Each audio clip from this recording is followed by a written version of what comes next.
Can everybody hear me?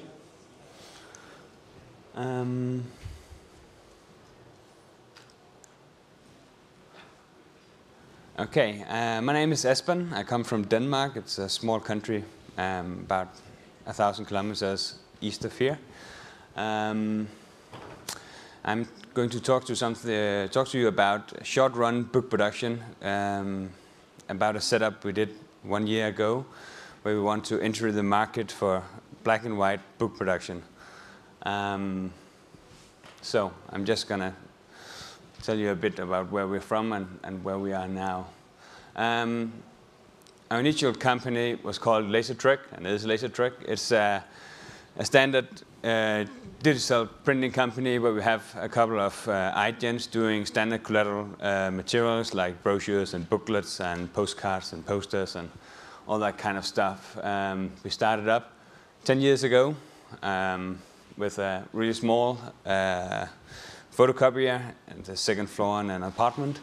And then we just moved along with our customers. In 2004, we got into some large format printing, and in 2005, we got our first offset press.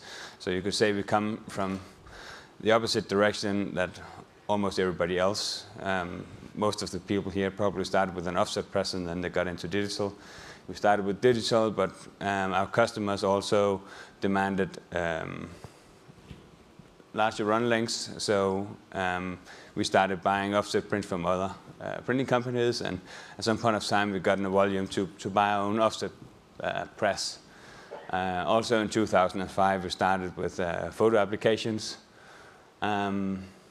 and yeah, 1 year ago we then started up this book production. We bought a Xerox CF1300, you can see it at Ipex. Today we employ 75 people, and we have 5 digital presses and 2 full format offset presses. So the idea about starting up the black and white book production more or less started 2 years ago at Drupa. We had been visiting a print facility in Denmark called New Era Publications. Basically, it's a Scientology print center where they print Scientology books for all over the world. They have 52 different titles, but they have them in 45 different languages. So in this site near Copenhagen, they're producing more than 50,000 books a day digitally. When we were there, we were told that even if they're doing 20,000 copies, they would do it on their digital presses, which also are Xerox presses. And we started thinking about why, because in a traditional sense, you would say that the limit between offset and digital is somewhere between 500 and 1,000 copies, where the prices will break. And we started calculating on the investment and the price with click price, and you all know about click prices, and compare them to offset and which kind of setup that you can make. And the main thing that you get from a digital press is that you don't have to make the signatures and collate them. When you're making a book in an offset press, you end up with 1,000 of this sheet, 1,000 of this sheet, and then you will fold them and you will collate them. And in a country like Denmark, where a guy working on the floor at a binder is making around $5,000 a month, that is a very expensive process. We also started talking to potential customers. We got some samples from Xerox on how the quality of this book would look. And we tried to make a price scheme on how we at which prices we could produce this, and we were thinking about the setup.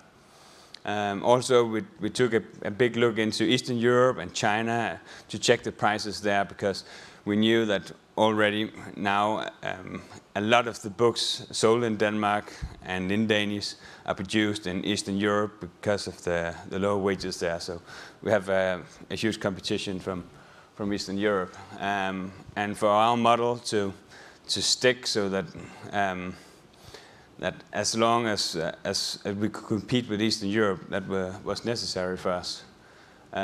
Because even though there might only be 20 or 30% of the publishers buying from Eastern Europe today, it might be different in 5 years or 10 years. So if we were to build a new company around black and white books, which is not a very high quality issue, it's black and white text we're doing.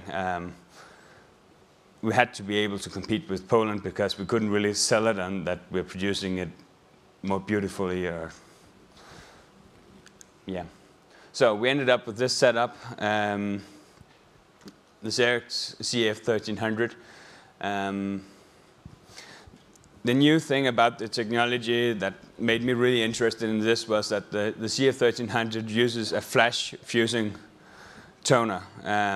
So instead of the heat roll that you get from a Nuvera or an iGen, which will take out humidity of the paper, which will make it somewhat curly, especially if it's a lightweight paper, say 60, 70 GSM.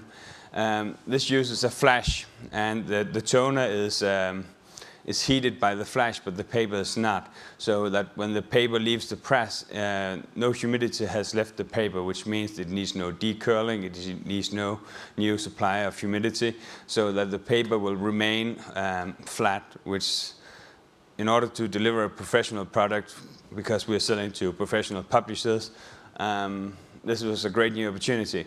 In Denmark, 7 or 8 years ago, another company had tried to enter the market with digital printing for the publishers, and they failed massively because the publishers, they're focused on price, but they're also very focused on quality. A book sold for $50 in a bookstore might cost like $2 to produce, so it's not okay to go down in quality to save 10 cents. So we had to meet the quality demands from the publishers. So again, for the finishing, some would say we have bought a really over-dimensioned binder, but it's also about the quality, and in the end, it's fast, but so is the CF1300. So we need to be able to produce a lot of books. Yeah, the covers, we have 2 iGens, and some of the covers are done on the iGens, and some of the covers are done on our Heidelberg presses. It depends on the volume of books. Actually, we have also been doing as many as 10,000 books. So, our concept, the concept that we built was not built on print on demand. We're not focused on being really, really fast. We're focused on price, mainly. So this is the exact opposite of what Frank was saying earlier today. We have an 8 to 10 days production time, which is normal production time for an offset printer. But we need this in order to keep costs low. The continuous feed press is not like a sheet fed press. It takes time to load the web, and especially if you need to change the width of the web. And you don't just change the paper. So in order to do a rational production, we want to do as many books in a row that is in the same format and on the same paper. And it's the same thing about adjusting the binder. We need to do, the more books we can do in the same format in a row, the less cost we will have on setting up the equipment. And then you can see at Ipex tomorrow, you will probably see a lot of inline finishing of books, but we didn't go for that because the problem with inline finishing is if there's something wrong with the press, you can't bind any books, or if there's something wrong with the binder, you can't print any books. So if you want to go for massive volume, which basically is what we're aiming at in order to lower the prices, it is not one book at a time.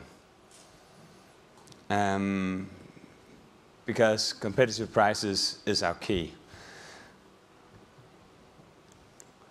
Here you can see some examples of what and how we're producing it.